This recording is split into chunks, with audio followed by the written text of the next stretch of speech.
ഓണായിട്ട് variety ആയിട്ടൊരു orange കളറിലുള്ള പാലട പായസം തയ്യാറാക്കി എടുത്താലോ? എപ്പോഴും പിങ്ക് പാലട അല്ലേ തയ്യാറാക്കി എടുക്കാറ്.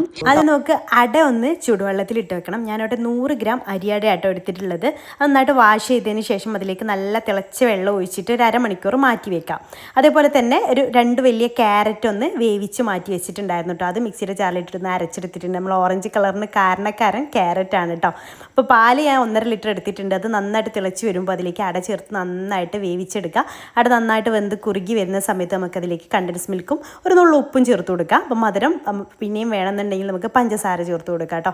എല്ലാം ചേർത്ത് നന്നായിട്ട് തിളച്ച് നല്ലൊരു കൺസിസ്റ്റൻസിയിൽ വരുന്ന സമയത്ത് നമുക്കതിലേക്ക് ക്യാരറ്റ് അരച്ചെടുത്തത് ചേർത്ത് കൊടുക്കുക. നല്ല ഫൈനായിട്ട് അരച്ചെടുക്കണേ. അതും കൂടെ ചേർക്കുമ്പോൾ പ്രത്യേക ഒരു ടേസ്റ്റാണ് ഈ ഒരു പാലട പായസം. അതിനുശേഷം നമുക്കൊരു പാനിൽ 2 ടേബിൾ സ്പൂൺ നെയ്യ് ഒഴിച്ച് കൊടുക്കാം. അതിലേക്ക് അണ്ടിപ്പരിപ്പും മുന്തിരി ഒന്ന് റോസ്റ്റ് ചെയ്തിട്ട് ഇതിലേക്ക് അങ്ങ് ഒഴിച്ച് കൊടുത്താൽ നമ്മൾ അടിപൊളി ടേസ്റ്റിലുള്ള പാലട പായസം ഇവിടെ ഒരു സെറ്റാണ് കേട്ടോ. നല്ല ടേസ്റ്റാണ്. ഇതുപോലെ തയ്യാറാക്കിയെടുത്താൽ ട്രൈ ചെയ്തിട്ട് ഫീഡ്ബാക്ക് അറിയിക്കണേ.